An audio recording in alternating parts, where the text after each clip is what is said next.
Join us on this week's Ospreys Eyrie as we discuss all of the pole game, the celebrations, the fun, the excitement. We look ahead to the next round of the European Cup, and more importantly, we're back in business with Benetton visiting Swansea this weekend, so we'll have a look at that one as well. Let's get on with the show.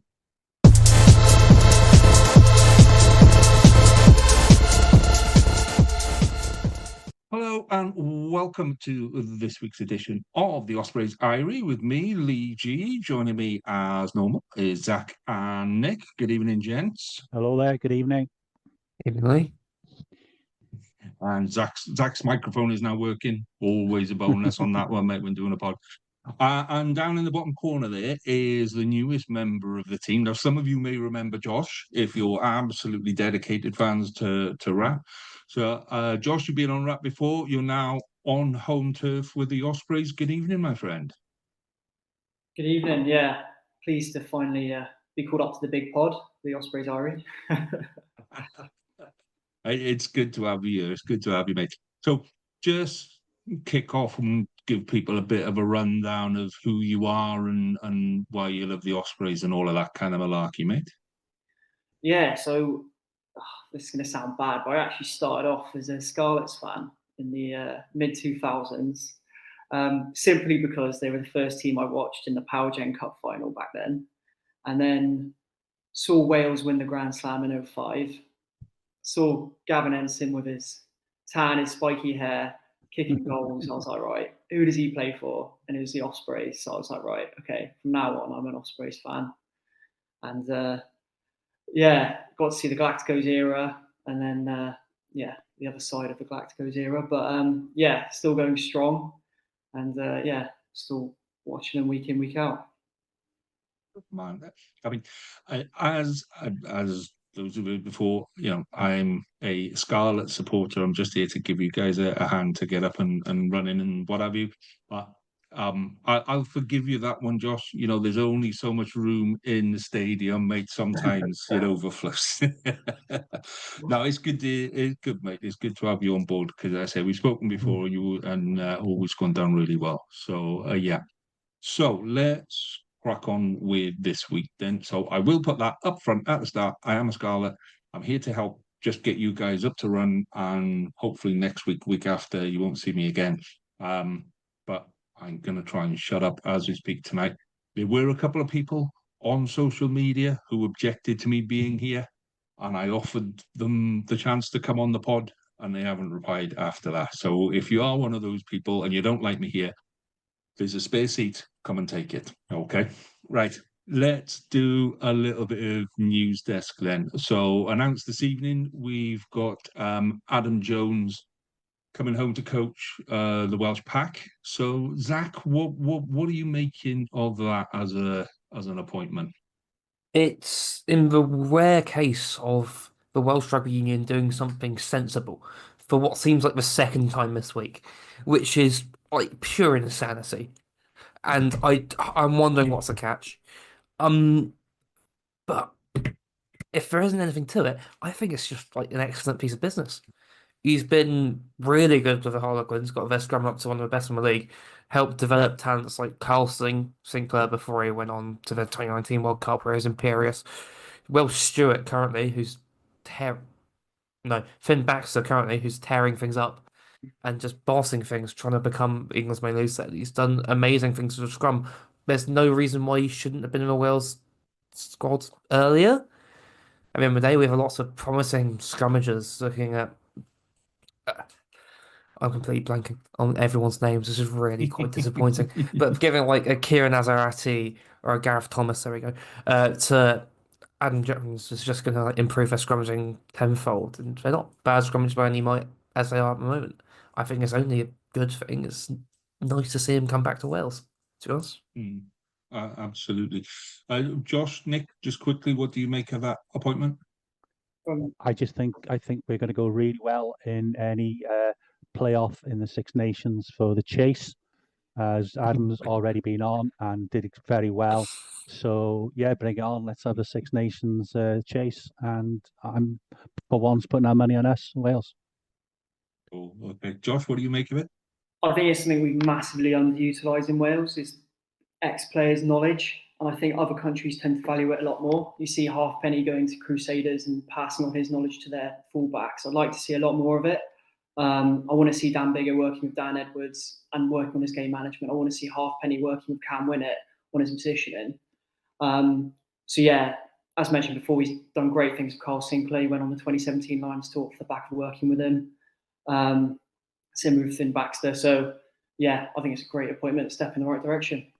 And I think, sorry, Absolutely. the other thing I'd add seriously is that he's a character. I think he will be a really good addition to the squad environment down there in the Vale, having him on board.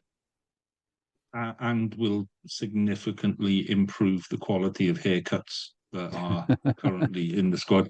So, Bring back the dreadlocks. yeah.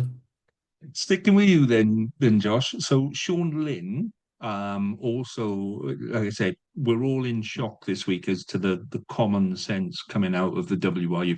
I will put this in, it's only Wednesday. There's plenty of time for it to go wrong this week, is it? So Sean Lynn as women's coach, what do you make of that? I think it's a brilliant appointment. He's done great things with Hartbury first at the university side. They won a couple of Bucks championships, so did a great job with them. He actually coached me down at Hereford, so he's got history of working with great players, obviously. To be fair, I think that was one of the only sides he hasn't won anything with. So yeah, I won't take full blame for that though. But yeah, no, going on to Gloucester Hartbury women's team, won 2 back-to-back women's premierships, which is obviously amazing. And they're looking strong to do the same again this year. Yeah, it's mad. It seems like one of first good appointments for WRU. They've got a lot of Welsh talent as well in that Gloucester side, so I'm hoping he can bring that into the Welsh side. I couldn't believe how badly we did in the Women's Six Nations last year, considering how many of our players are playing in the Women's Premiership doing really well. So yeah, I'm hoping he can get the best out of them. Yeah, and I think he, let's say, if he can bring a little bit of that Gloucester Hartbury stuff with him, the problem there is that he's working in the WRU, and we've got to give them a bit of time to correct themselves and what have you. But if they treat him right, he will absolutely deliver. And like you say, he is a really, really nice guy as well. So yeah. I think the other thing to add there is obviously, thankfully, the Welsh Rugby Union have seen the centre of Welsh rugby is Australia, and bringing 2 coaches. One there, I think he's from Wainarlywydd, and obviously Adams from Abercrave. So he's, finally the WRU has seen sense. I've got to hold myself back, but I've got to hold myself back. I mean, the best times in Wales were always when the Welsh team had 13 Ospreys in. I'm thinking back to 2008 specifically. I don't think why we should change from that, to be honest. You boys are doing this deliberately now, aren't you? No, I 2 fantastic coaching appointments this week. It really is, and more of that we need. And his name slips my head now. The psychologist as well that's coming in. Yeah, like I say, we spoke about it on Wrap, and I think that is probably the key to unlock all the other doors. That you can bring these coaches in, but if the players aren't in the right headspace, then nothing's going to happen. And I think he's the key to making that work on that, which is cool. Okay, so I'm just going to slip in now. If you're enjoying what you're hearing and what you're seeing on the Ospreys Eyrie, then do please give us a like and a rate and a review. Subscribe on our YouTube channel, because that's going very well at the minute as well. Makes us all feel warm and fuzzy, and you'll get to see all the other stuff from all the other pods. There will be a women's pod this week as well, which is great. We always enjoy the women's pod.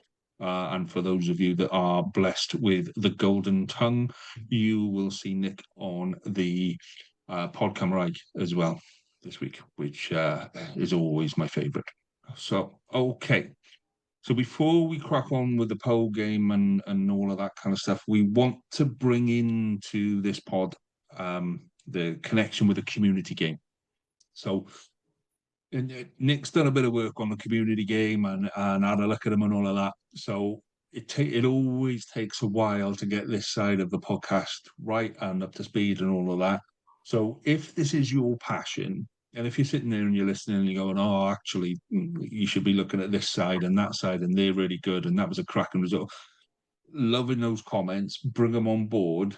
But if that's your passion, then come and do it on here, because people love video. You know, every single player starts a community club, and they're really, really important to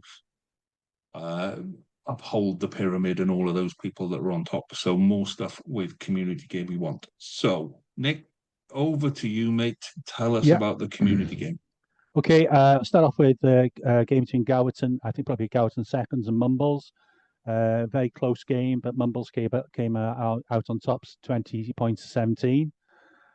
Swansea Uplands then beat Carmarthen 45-0. So making up, I think they're making the Uplands a bit of a fortress on the hill there in Swansea.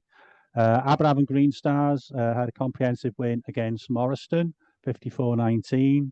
Vardra travelled up to Bilk Wells and won 27-19. Nantafallon had a very good game with Ystad Gunlais. Ystad Gunlais just coming out on top, 28-27. Baglan beat Kevin Cribwr, 32-23. Brincoch and Nantamol, another close game, 15-13. South Gower, 32. Carmarthen, 9. Cwmgors, 11. Maesteg, 27. Rigos, 37. Crynant, 18. Dunmont Athletic, 33. Cwmgwrach, 24. Glencorrwg, 7. Cwmtwr, 61. So a very comprehensive win for Cwmtwr.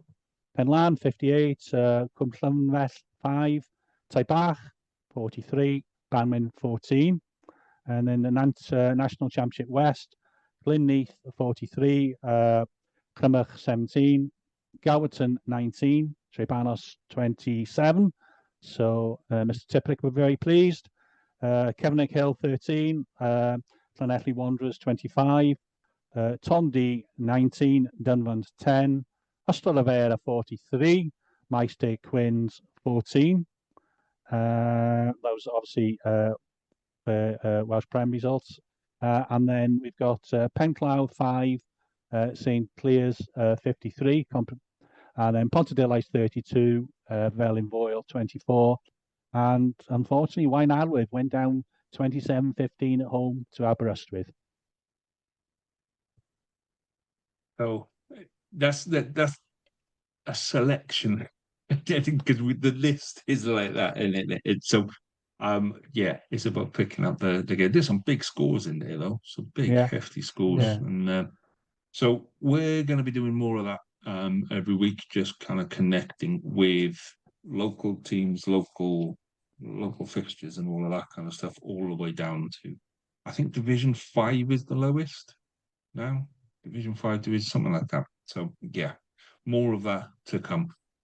So just before you do the update on the under-20s, Nick, there was something I forgot to mention in news. So we've been talking to the Ospreys supporters club, who will be coming on the pod in a couple of weeks' time, and we've been talking to them about the charity work they're doing with Ospreys in the community, and who are doing a bike ride. So we're going to post this out on socials after we post the pod tomorrow. The Ospreys in the community are cycling 380 miles from Amsterdam to Paris to support some of the projects that they've got. It's a really good cause. There's loads of projects that Ospreys in the community support. So we'll share that tomorrow, and we'll share the link as well. I'm curious why they go from Amsterdam to Paris. And somebody somewhere's gone, we're going to do a bike ride. It's not, let's go from Amsterdam and then we'll go to Paris. Well, it's mainly flat. It's mainly flat. It's like, yeah. So I said I'd give that a shout out. I forgot that while we were doing the news. So that'll be on our socials tomorrow. So by all means, do give those guys a support, because they'll be on the pod to talk about it in a couple of weeks' time. So my apologies on that, Nick. What have we got from the under-20s, mate? Well, first of all, I think that you can see a little bit of some forward thinking, really. I think, Howley's probably had an influence here along with the coach, in that they've actually seemed to be taking it quite seriously this year. They've had a couple of friendly matches before Christmas. They've had the two academy games. I think they're having a run out on Friday against a Welsh team down at the Vale. So they're trying to get the players up to speed, and I think we've got more players this year who were involved last year, and have had some first team experience as well. A lot of the boys have obviously crossed the bridge and are playing in England. But thankfully, they've chosen to carry on playing for Wales. Or in the case of Luke Evans, who's a 6'8" second row, has come back to play for the Wales. So that's great. Those are sort of really positive, wider moves for us here in Wales. Obviously, the main Osprey players are Dan Jemini, who actually had a debut out in Ulster, came on, plays back row or second row. Ian Cornelius is the gentleman who's come over. I think he's part Maori, mother's Maori, father's Welsh, or vice versa. Yeah, his dad's from Swansea, so Yeah, big lad on the wing, big heavy lad. So you'll bring power game. Obviously, is and also Lewis Edwards, who's an 18-year-old fullback for the Ospreys, and again another big lad. I think probably the other thing from the Ospreys' point of view is there's no Morgan Morse, even though he's still eligible. So I think the thinking is he's going to be heavily used by Ospreys during the Six Nations block, which is good for his longer term development. And who knows, perhaps before the end of the season or post season, as Wales go to Japan, he might even be called up to the full Welsh team squad, as opposed to going to the under-20s Rugby World Championship end of June, July. So that'll be interesting to watch. And also just a shout out to two boys from the region who've been playing in Aberavon. Saul Hurley is a hooker, and Scott Denevo, I think he's a fullback. So that's our contribution to the under-20 squad. But wish them obviously all the very best. Hoping that we have a pretty good season, and obviously all the whole of the Welsh under-20s team. Hope they do well. Oh, fantastic. Okay, let's talk Poe. So hands up first, who actually saw the game live? Yeah, oh yeah. And Josh is going like, yeah, I watched it later. Unfortunately, I went Saturday, so I had to catch you on S4C. But to be fair, it saved me £7, so I'll take it. Well, let's start with you then, Josh. What did you make of that game? Yeah, really impressed, to be fair. Obviously, it probably was a mixture of Poe's first and second team. But in France, with the salaries, what it is, even their second team is very strong. I thought Dan Edwards controlled the game really well from 10, despite a retreating scrum, which is probably something he's going to have to get used to in the Six Nations. So it's good to get the practice in early. Morgan Morse was superb, considering he hasn't had many minutes this season because of injury, but he was pretty unbelievable, to be honest. And Jack Morgan is just, I don't even know what to say about him at this point. We're so lucky to have him, and I'm just so happy he plays for my team, to be honest, because he's one of those players. I imagine if you had to play against him, would be an absolute nightmare. Imagine losing him to your closest rivals. I just couldn't. I really couldn't imagine doing it. Oh, honestly, yeah. I think I'll be able to get over it.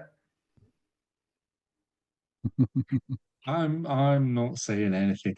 So, Zach, what did you take out of that as right? These are the bits that we need to work on. Let's go with that. What did you take out? Our scrummaging isn't good enough, which feels weird to say, but without Gareth Thomas, our scrums looked really 50-50 this season. Like Ben Warren and Rhys Henry are excellent tight head backups, but they're not at the same level as Tom Beaufort in that imperialness.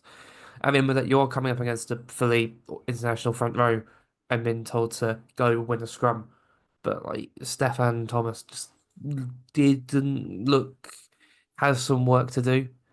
He's getting there. He's much better than he was last season. and Duncan's done a great job. But at the same time, it's something that's a little bit concerning, especially coming into a Six Nations against some quite big teams with much bigger budgets. I am not as concerned as I might be, though. I mean, you're not going to come up against a full Georgian front row every week, very frankly. And it's at the end of the day, we shipped a few points because of it, but we actually managed to get parity towards the end of the game, which probably showed some knack in just adapting to it. I think once Ben Warren came on, made a big impact, and Garen Phillips came on and looked like peak Kieran Reid around the loose, which was just immense. His support line and offload for the final try was just like it's something you saw out of a winger. You don't see that from a Type 5 forward ever. Glorious hands, good finish. It's honestly just it's nice. I must say I'm still very shocked that we won it. My exuberations after the game were not something I'd like to live on in camera. I did record the reaction. It didn't make it out for various reasons. Did you see Morgan Morse kicking out at the end?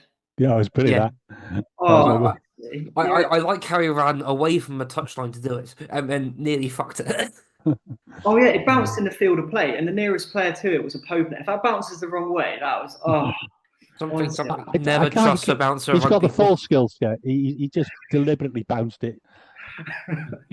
Give them the temptation of fate. Give them a thought they might have it still. So, Nick, I mean, you watched it from sunnier climes, but what did you make of that for supporter? I mean, it's been a rough start to the year as a supporter. What does that now mean to supporters? I think it was just a really positive performance for 80 minutes. We were brave, we were determined, we were physical. I think the physicality we can offer is back to where it was last year. We've got plenty of options at 4, 5, and 6. I personally like a big 6. I think it allows the 7 and 8, especially when you're paying somebody like Jack Morgan and Morse, who are really good on the outside channels. If you've got somebody like Ratty or possibly Will Griff or Tristan Davis came on, looked good as well. He was great. I loved him. If you've got those big guys doing the donkey work, it allows those other players, which I mentioned, who have the wider skills. Morgan Morris would be another one as well, to perhaps play a little bit of a wider game. So, I think it really augurs well now for the rest of the season. We're bound to pick up further injuries. It's the nature of rugby. But on the other positive side, we're going to have people, in a month or so, 6 weeks, 2 months, like Adam Beard and Dewi Lake back as well. So, bring on the Scarlets on the 6th of April. Well, I was going to ask you about that, Josh. I mean, next round is Scarlets. So we've got the time and date now. So it'll be late on a Sunday. Nick has already booked out 3 Premier Inns just to make sure that he can get a place. But it comes the week after the league clash. How are you reading that, Josh? How do you think that's going to work? I think if they can market it in the right way, they should get really good attendances for both games. They could even potentially work together and offer one game and then the other game half price and do it that way to try and get the attendances up and really sell it as a double header, a 2-legged game almost. And yeah, because obviously the attendance at Christmas was disappointing, but because of the timing of the game, I think it was the 21st of January, it was the weekend before Christmas. It was always going to be difficult. But I think they really need to push this game to try and get the attendance 10,000 plus. It's a knockout game. It's Europe. It's a local derby. Why wouldn't you want to go? How special is it for you, Zach? Because I believe that you may be venturing downwards for this one. I say it's venturing upwards, if anything, but it's a special occasion. It's I've seen the Ospreys with knockouts before, and I've never really given us much of a look in until last season. I was really annoyed I couldn't make it to the Brewery Field to see the game in Sale. I was really annoyed about that. But I'm making right of it of going to see another Ospreys victory against the Scarlets. One of the many in a row that I don't think is going to be beaten either. Like I think it's going to be a great occasion either way. Going to the Scarlets will have a chip on their shoulder no matter what happens. Going into that first game after losing by a single point in the Swansea.com earlier this year. They're going to come in with looking to have a scrap, and I think that's going to help the atmosphere. That's going to help the vibe. That's going to sell tickets at Wembley. Sell it I as a think derby. it's You'll get the derby. sorry. I think it's going to be very interesting to how both teams approach the league game, because it's, we've seen it before in other competitions, other teams, where you can win the first game when you have these sort of double headers and then lose the second, and vice versa. So it's like, in our case, because we're going away, do we sort of pick, a mixed team to go to Parker Scarlets and hold our best 15 back for the following week? Or do we go for both? I suppose it'll also depend where we are, both teams are in the league, and obviously the same applies to the Scarlets. It will be interesting to see how Mark Jones and Dwayne Peel approach the selection come the time. I think it's interesting. I think this should be the Ospreys' almost farewell to the Liberty. This is the big chance to fill, certainly the first layer and potentially more.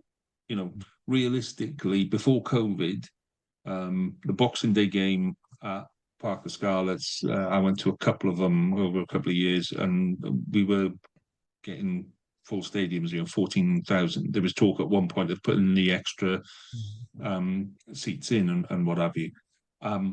There's no reason why we can't do that at the Liberty. And really I've been to Boxing Day games, likewise, Lee, at the stadium, and there've been 12, 14,000 there. So, Yeah, that was exactly. obviously pre-COVID, but yes, and obviously the great bonus, should the Ospreys go through, they would then have a further home draw in the quarterfinals, which obviously is what we didn't have last year when we ended up having to go to Gloucester for the quarters. And I think it's, having a home fixture in a knockout competition, well, any competition, but particularly in a knockout competition, is a big thing. Yeah, definitely. Definitely. I think you're right when you talk about the league and where people are in the league. And we discussed this on Ratnick, where the Ospreys are in 14th, which sounds really bad. As you're two off the bottom, but one decent win and you're in the top half of the table. That everywhere from kind of, I'd say, third, Cardiff in third on 28 points.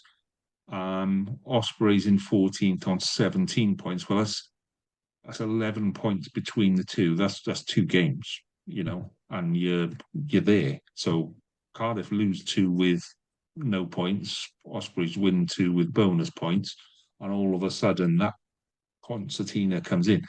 Whether or not that then affects the European game, and whether you're in that position where you go, do you know what, securing top 8 for next season is a priority? Do we focus on that game, and whatever comes the week after comes the week after? Or do you go, you're still in 14th, the people above have kind of gone away, and now Europe is everything. So I think it's a really interesting dynamic when you get to that time of the season, because we're I think that's 4 games away in the URC. How that URC affects Europe, or you just toss a coin and you go, right, okay, let's see how it is. Either way, I think this is massive for both sides. Yeah, it's great for Welsh rugby as well. Yeah, I agree. You saying, we're in 14th at the moment, and we're only 5-6 points off the playoffs. I was just having a look at our fixtures earlier to come, and I think we've got really good fixtures in the next few months. We're quite fortunate in the teams we're playing, because we've got Obviously, got Benetton next week. We've got about 15 players in the Italy squad, so that's a great time to play them. Then in the next Six Nations break, we've got Glasgow again, 15, 16 players in there in the Scotland squad. And then we've got Leinster. They've got 23 players in the Irish squad. I know they're going to have, no matter who comes, will be strong for Leinster. And then after the Six Nations, we've got Connacht at home, who we've got a really good record against. And then you're into the 3 Welsh derbies.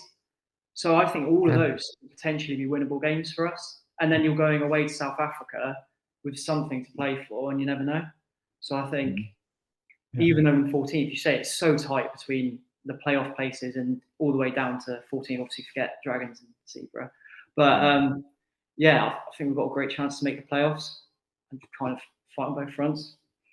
And you're right. And the time to play, is there a good time to play Leinster and Glasgow? I guess you guys are going to find out in a couple of weeks because like you say, it can go one way or the other. Yeah, it really can. And there's never a good time to play Leinster. Let's be honest. But I think is it 23 they've got in the Irish squad? I think, it's ridiculous a number to have in the Irish squad. But there we go. So all happy, everyone's slapped their backs for the pole game, everyone's smiling, we're all kind of yay. Zach is still looking through his little book of Scarlet's insults to go, right, on what am I going to give Lee next? And we're back out with him. So back to reality now, Benetton on Friday. Benetton are a decent team. They're not the side they were a couple of years ago. Couple of players away with a Welsh squad, couple of injuries, and Benetton have got 12, maybe more, away in the Italian squad. How are we seeing this? Let's ask Zach first. How are you seeing Friday's fixture, Zach? I think it'll be quite close, to be honest. I can see us giving them a very good game, nonetheless. At the end of the day, we should be able to put out something that's close to what we saw in PAL. I think what the main people would be missing up from that performance were literally just Jack Morgan. And pretty much the rest of the team would be unchanged if it were to start, which is a very good position to be in terms of continuity. I like that we rotated a little bit for the PAL game because it means we do have some continuity going into these Six Nations fixtures. It means that some of the boys who haven't had a lot of game time this year, looking at Will Griff, Tristan Davis, who's coming back in, have all had a bit more game time to get used to the plan. You can see that Mark Jones is clearly working on something quite fun and new, and I don't see how Benetton can. I can see how Benetton can match us. I don't see how whether they're going to have that cutting edge, missing the likes of Melancello and all their internationals. They're still missing players like Louis Liner as well, who are injured, and it's like we don't have that many players out. If anything, we have players coming back to us. We've got James Fender who's hitting peak form after coming back from injury. Reece Davis is coming back and he's looking like a cunt, as he is. And we're just hitting a rich rate of form. I'm quietly optimistic, I think is a way to put it. So Benetton are in 7th on 23 points, just to kind of give you an idea of how far away they are. They started the season really poorly and have kind of built into the season, but they've still only got 4 wins, and Ospreys are on 3 wins and a draw. So to be fair to Benetton, their 4 wins are what? Zebra twice and then the Dragons included in that? Which aren't. they played the Dragons yet?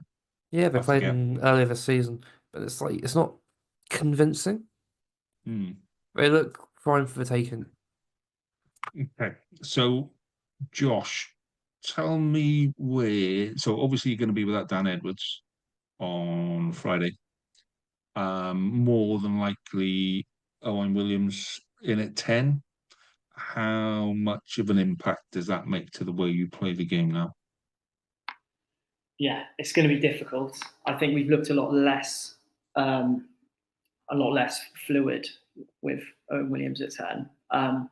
I think with the potential weather, what it is look like it's going to be, I think an experienced 10 might be actually quite helpful. If it's biblical levels of rain, then you're probably wanting an old experienced fly half to put you in the right positions, manage the game, don't play too much in your own half, which is why I probably would edge towards Owen Williams over someone like Jack Welsh. And I quite like having Jack Welsh at fullback anyway, and being that second distributor, second playmaker. So, yeah, it's going to be a missing Dan Edwards, but I was so happy to see him in the Welsh squad that I'd happily miss him during this period, to be fair. And obviously, Benetton have Albanos at 10, who's the Italian farm. Very good player. I can't see him being at Benetton for too long, to be honest. I think he's going to go to the top 14 or Premiership at some stage because he's very good. He feels born to play in France. Yeah. It just feels right for like a Clermont or something.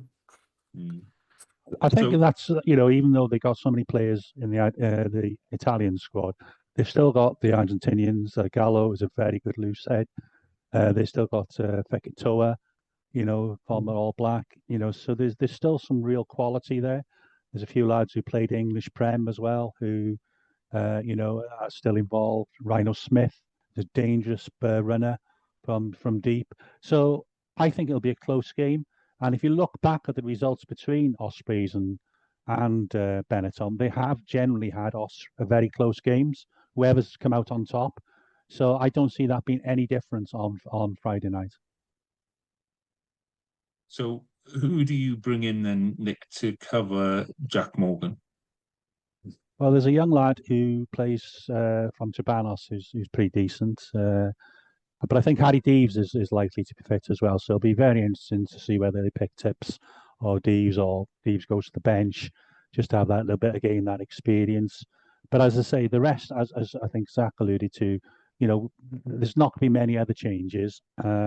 Steph Thomas limped off, didn't he? And so did both of that. That's a bit of a concern. I hope one or both are fit. But I certainly think we'll be putting out a very strong pack. Even if we keep the same pack, obviously Fendon and Spencer, but we also then maybe if Rhys Davis is fit, Will Griffiths. So we've got plenty of options to put out a very strong pack. And if the weather is not the best, we can perhaps go back to a tighter game. I think that's the key now, that being able to play both ways. That perhaps wasn't there before, that I think maybe Mark Jones has started to develop a little bit more of an open game. And yeah, depending on where this weather system goes on Friday, I think Glasgow have rearranged their game from Saturday into Sunday to avoid the worst of it. It looks like it's going to be more rain than wind for us, but we won't know until Thursday. And by then, you've set up your team for the week and you'll play into a certain format. So this is what you're going to go with. So, Zach, what are you going to...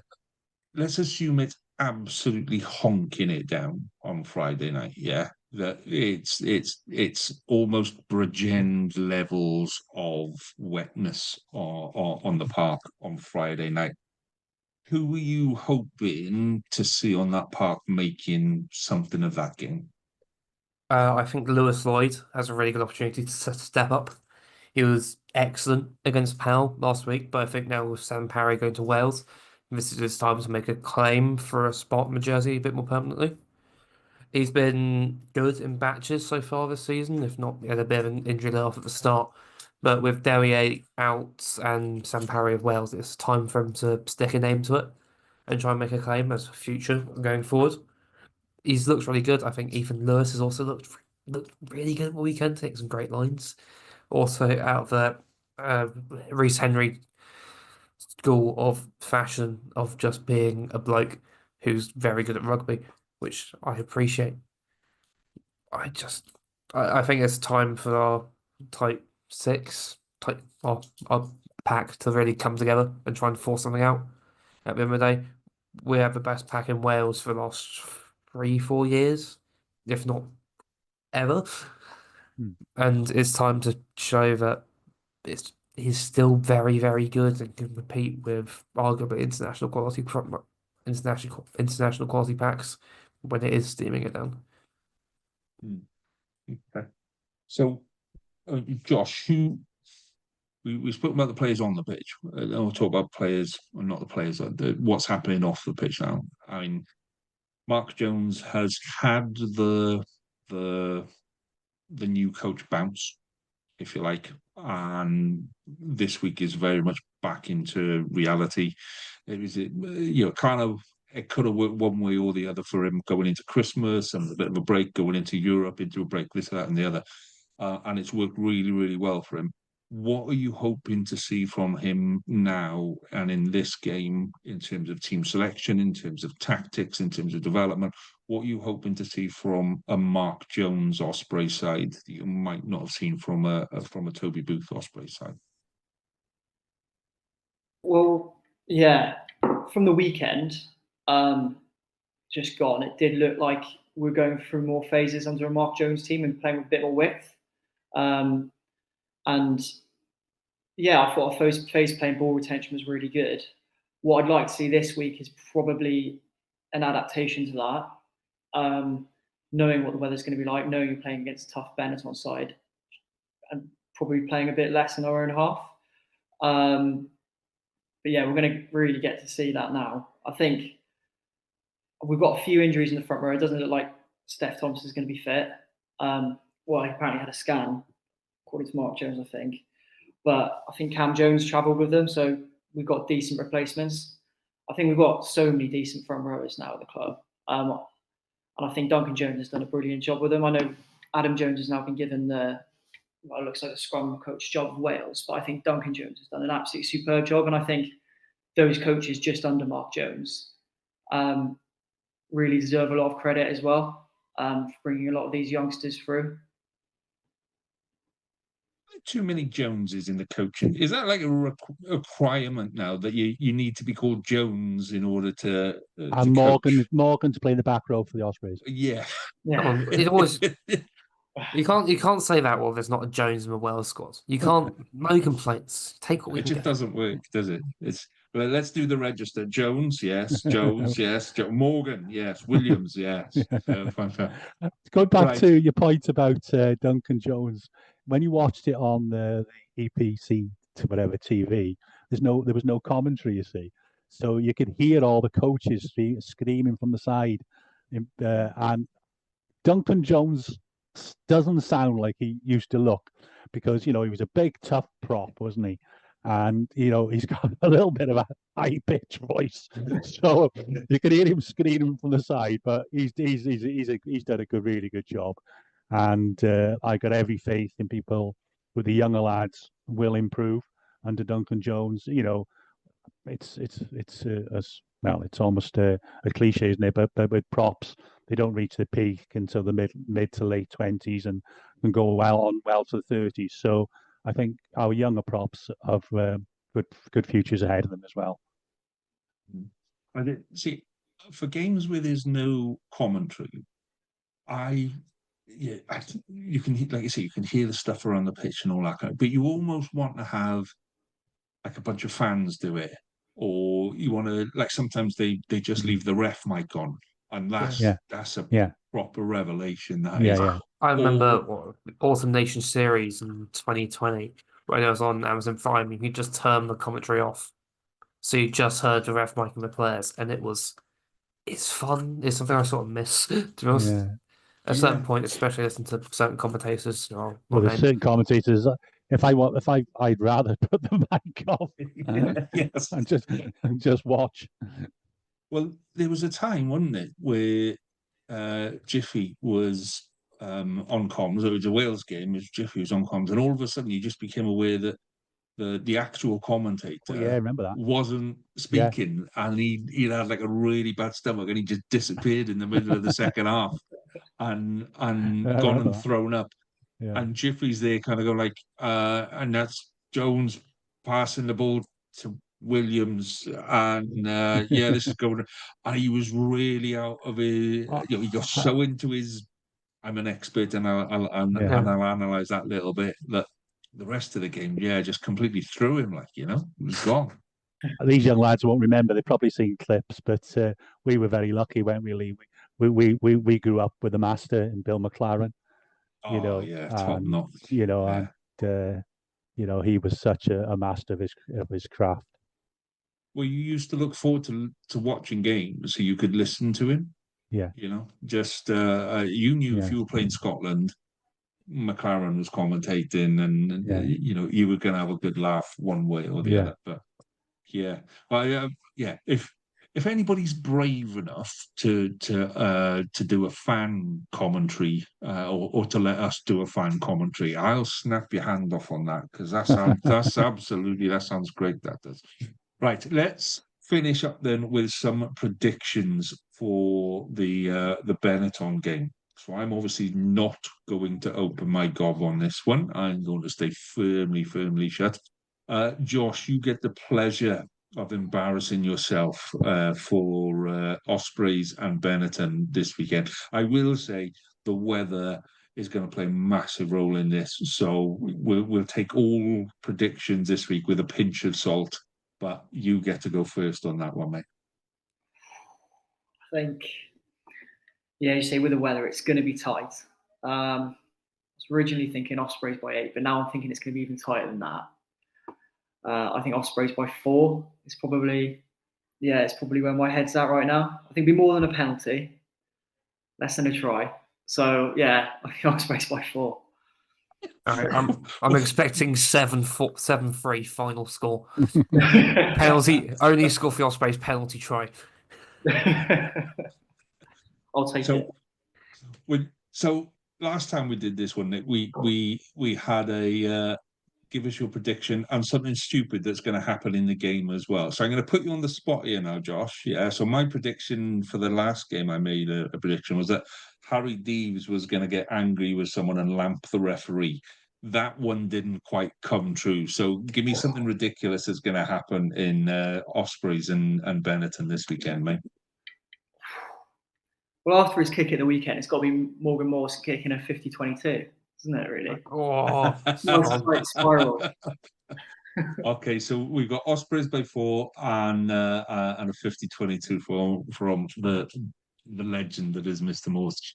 Okay, Zach, your actual prediction, then are you going with 7-3? no, I'm going with 14-9. Ospreys by 5.